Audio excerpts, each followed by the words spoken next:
नमस्कार प्रिय विद्यार्थियों। निम्नतर अकशेरुकी की वर्गीकी और उनकी शारीरिकी की इस व्याख्यानमाला की श्रृंखला में आपका स्वागत है। मैं Bhavani Shankar Pareek, assistant professor zoology. पिछली कक्षा में हमने वर्गीकी के सामान्य सिद्धांतों के बारे में जाना था। हमने जाना था कि वर्गीकी क्या होती है, वर्गीकरण विज्ञान क्या होता है, इसके सामान्य सिद्धांत क्या हैं, नामकरण कैसे किया जाता है, जाति की अवधारणा क्या होती है और नामकरण के लिए अंतर्राष्ट्रीय संस्था ICZN द्वारा कौन कौन से सिद्धांत या नियम बनाए गए हैं। इन सभी चीज़ों के बारे में हमने समझा था। आज जिस टॉपिक पर हम चर्चा करेंगे वह है पंच जगत परिकल्पना या कॉन्सेप्ट ऑफ 5 किंगडम सिस्टम।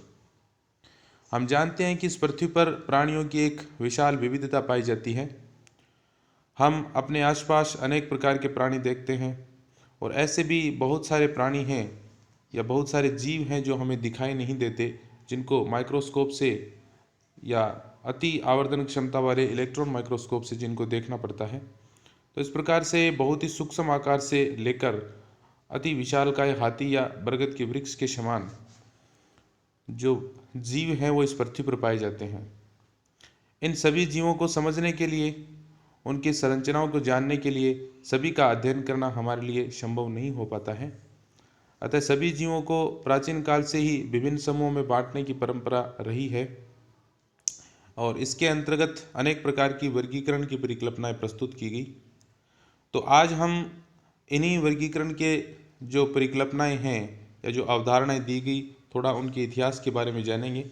उसके बाद में जो सर्वमान्य परिकल्पना जिसके अंतर्गत संपूर्ण जीवों को 5 जगत या 5 किंगडम में बांटा गया, उसके बारे में हम विस्तार से चर्चा करेंगे। जीवों को बांटने की परंपरा प्राचीन काल से ही मानव सभ्यता के साथ से ही ये प्रारंभ होती है। मनुष्य ने अपनी सुविधा के अनुसार जीवों को भिन्न भिन्न ग्रुप्स में बांटा और उसके अंतर्गत जैसे उड़ने वाले प्राणियों को नभचर, स्थल पर चलने वाले को स्थलचर या जल में रहने वालों को जलचर कहा गया। इसी प्रकार से एक अवधारणा जो चली, उसमें संपूर्ण जीव जगत को 2 जगतों में बांटा गया। एक जगत जिसमें पादप या पादपों के समान जो प्राणी जीव रखे गए जो स्थानबद्ध होते हैं। दूसरा जो जंतु या जंतुओं के समान जो जीव रखे गए उसको जंतु जगत कहा गया। वर्गीकरण का इतिहास जो है वो सर्वप्रथम वैज्ञानिक ढंग से जो वर्गीकरण का प्रयास है उसका श्रेय अरस्तु को जाता है। अरस्तु एक महान ग्रीक दार्शनिक थे। अरस्तु को प्राणी विज्ञान का जनक भी कहा जाता है और उनको वर्गीकी का जनक भी कहा जाता है। साथ में उनको भ्रौणिकी का जनक भी कहा जाता है। अर्थात अरस्तु को father of zoology, father of taxonomy और फादर ऑफ एम्ब्रियोलॉजी के नाम से जाना जाता है।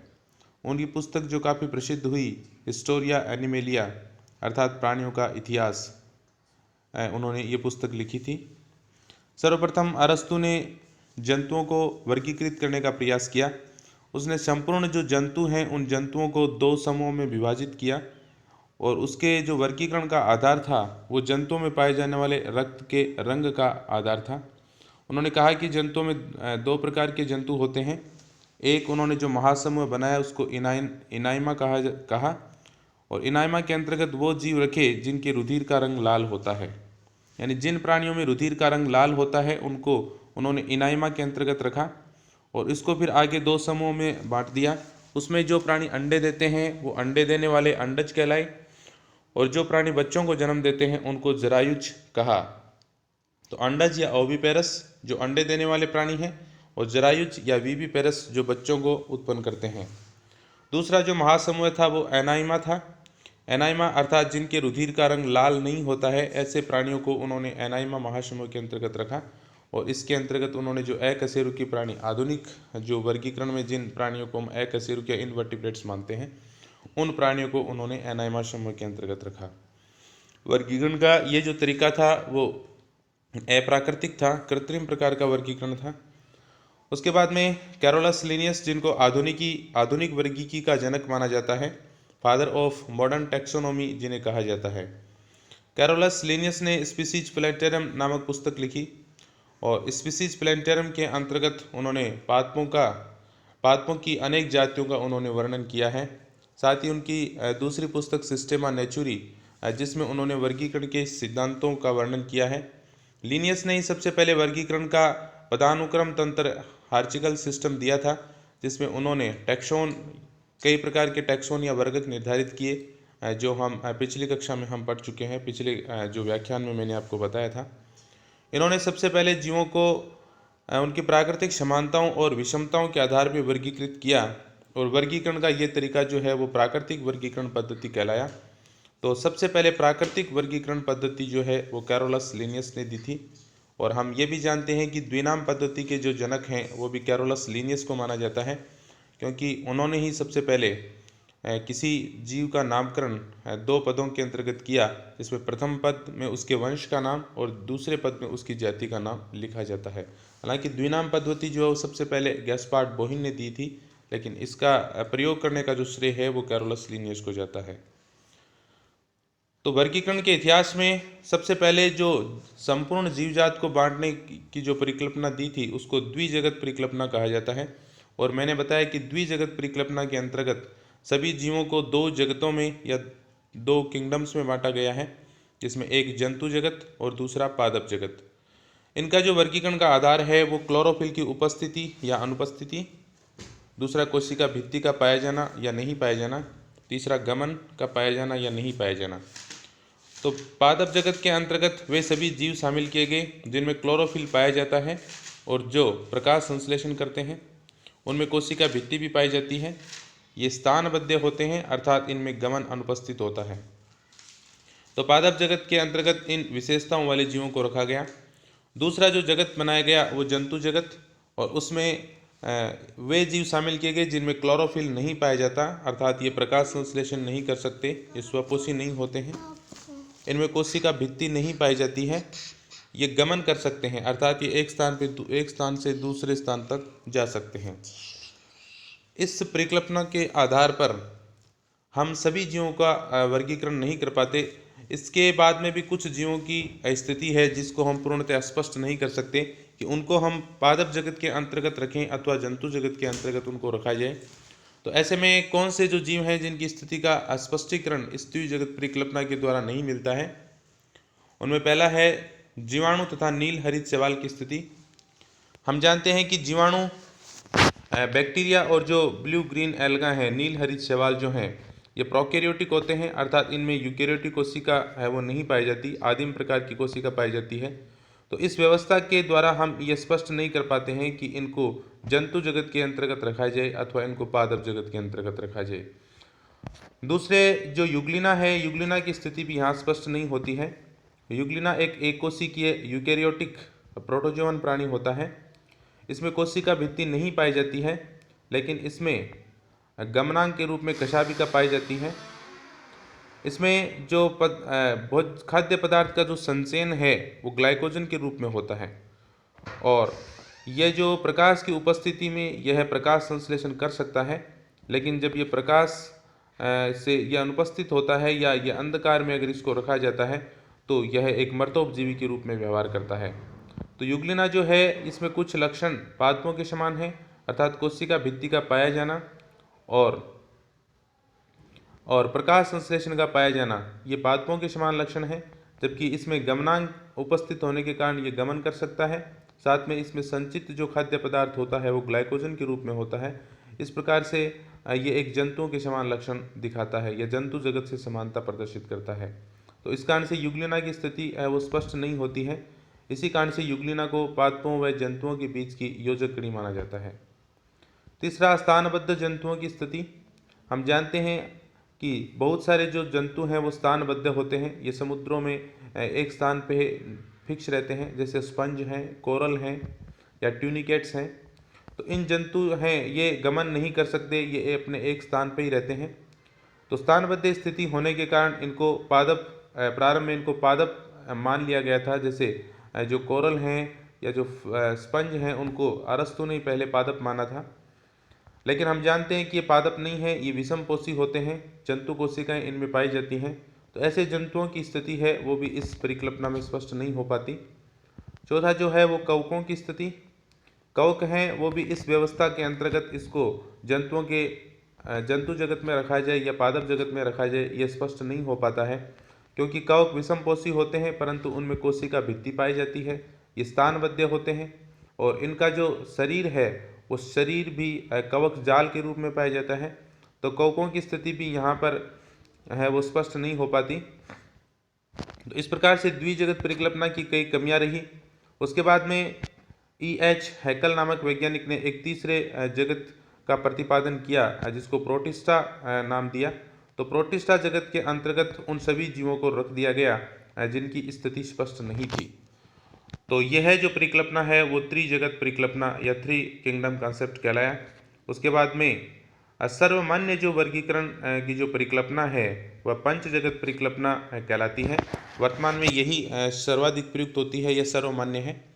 पंच जगत परिकल्पना है वो R.H. विटेकर ने प्रस्तुत की थी और विटेकर ने संपूर्ण जीवों को 5 जगतों में वर्गीकृत किया था।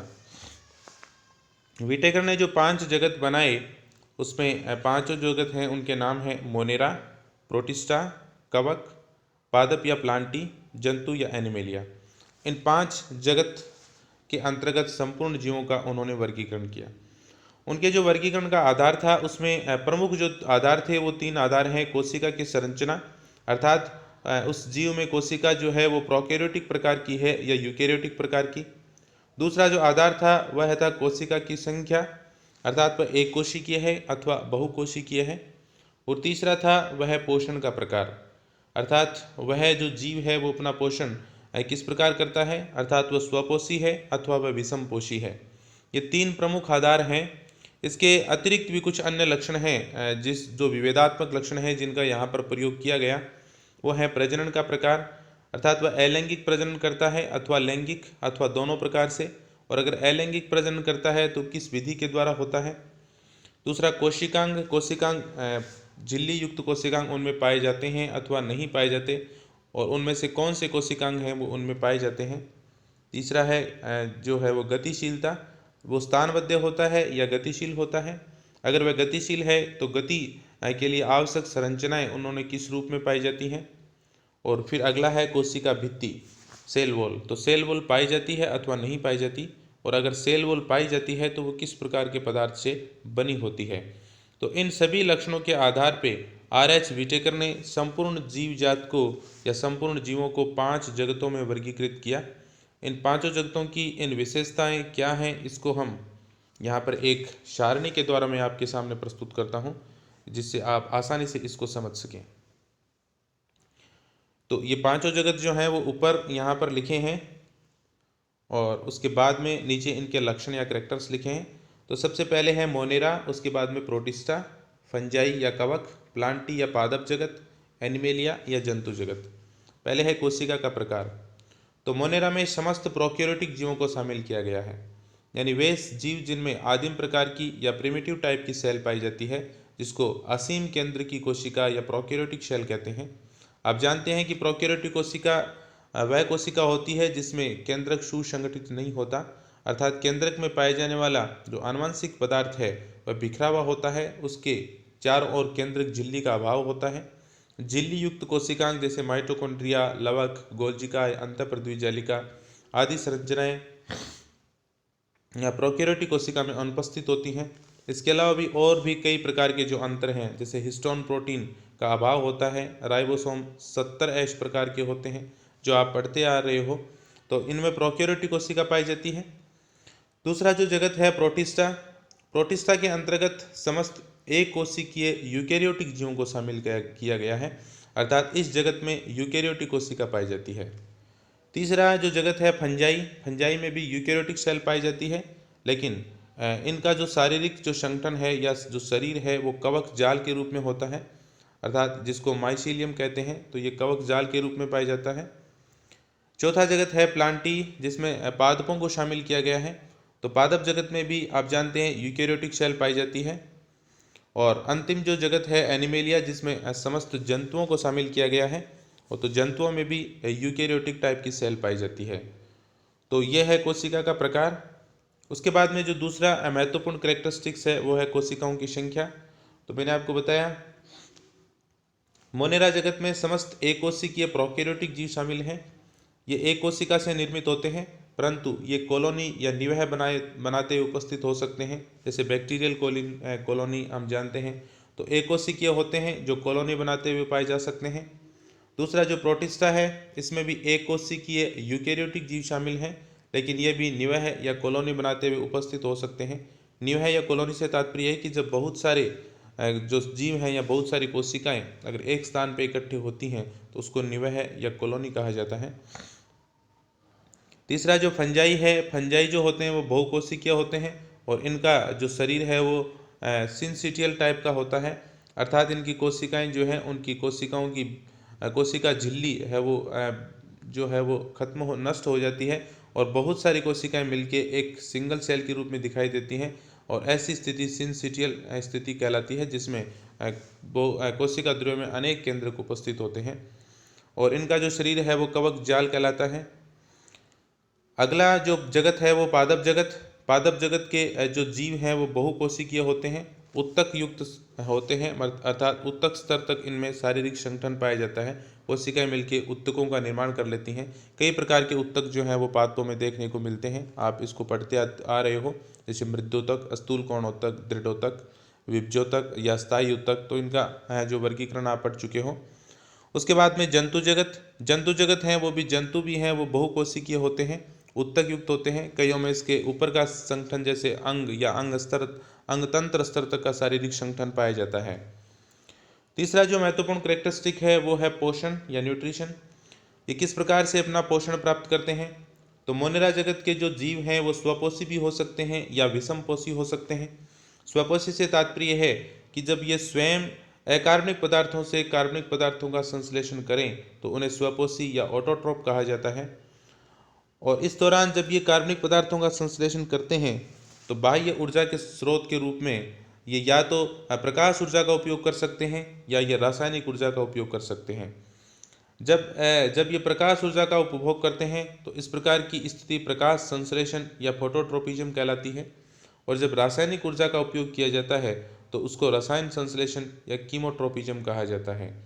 तो जो मोनेरा जगत के जो जीव हैं वो स्वपोषी हो सकते हैं और स्वपोषी में भी इनकी दोनों प्रकार की स्थितियां पाई जाती हैं, अर्थात कुछ जो जीव हैं वो प्रकाश संश्लेषी होते हैं और दूसरे कुछ जो जीव हैं वो रसायन संश्लेषी होते हैं। अब प्रकाश संश्लेषण के दौरान इसमें कुछ प्रकाश संश्लेषण में योगदान करने वाले कुछ वर्णक पाए जाते हैं। ये वर्णक जो हैं वो इनमें सामान्यतः इनमें क्लोरोफिल नहीं पाया जाता है, लेकिन दूसरे प्रकार के जो वर्णक मिलते हैं जिनको बैक्टीरियो क्लोरोफिल या बैक्टीरियो विरिडिन कहा जाता है, वो वर्णक इनमें पाए जाते हैं। लेकिन यहाँ पर भी मोनेरा में जो ब्लू ग्रीन एल्गा हैं, यानी जिनको नील हरित शैवाल कहा जाता है, उनमें जो वर्णक पाया जाता है वो क्लोरोफिल होता है, क्लोरोफिल वर्णक उनमें पाया जाता है। दूसरे जो मोनेरा जगत में जो प्राणी है वो विषमपोषी भी हो सकते हैं। तो विषमपोषी के अंतर्गत वो जीव शामिल होते हैं जो स्वयं इन कार्बनिक पदार्थों का संश्लेषण नहीं कर पाते, उनको इनकी आपूर्ति बाहर से होती है। तो इसके अंतर्गत ये परजीवी के रूप में हो सकते हैं या मर्तोपजीवी हो सकते हैं या फिर ये सहजीवी के रूप में पाए जा सकते हैं। तो हमने देखा कि मोनेरा जगत में पोषण के आधार पर दोनों प्रकार के जो जीव हैं वो होते हैं, ये स्वपोषी हो सकते हैं या विषमपोषी हो सकते हैं। फिर बात करते हैं प्रोटिस्टा की। तो प्रोटिस्टा में भी स्वपोषी या विषमपोषी दोनों प्रकार के जो न्यूट्रिशन के मोड हैं वो देखने को मिलते हैं। स्वपोषी में ये प्रकाश संश्लेषी होते हैं, अर्थात वो प्रोटिस्टा जिनमें क्लोरोफिल पाया जाता है वो प्रकाश संश्लेषण करते हैं, जैसे यूग्लिना या अन्य दूसरे प्रकार के प्रोटोजोवन। या फिर ये विषमपोषी होते हैं, तो विषमपोषी में भी ये परजीवी हो सकते हैं, सहजीवी हो सकते हैं या फिर ये परजीवी हो सकते हैं, मर्तोपजीवी हो सकते हैं या सहजीवी हो सकते हैं। तीसरा कवक। समस्त जो कवक होते हैं वो विषमपोषी होते हैं। तो विषम पोषण के अंतर्गत ये परजीवी या मर्तोपजीवी के रूप में जो कवक हैं वो पाए जाते हैं। षडीगली जो पदार्थ हैं उनसे भी ये पोषण प्राप्त कर सकते हैं या फिर किसी दूसरे पादप पर ये आश्रित रहकर उसको नुकसान पहुंचाकर ये परजीवी के रूप में ये पाए जाते हैं। पादप जगत में अगर हम बात करें तो पादप जगत के समस्त जो जीव हैं या समस्त जो पादप हैं ये स्वपोषी होते हैं और प्रकाश संश्लेषी होते हैं। इनमें क्लोरोफिल वर्णक पाया जाता है और उसकी उपस्थिति में ये प्रकाश संश्लेषण द्वारा वातावरण से कार्बन डाइऑक्साइड और जमीन से जल ग्रहण करके ग्लूकोज का निर्माण करते हैं।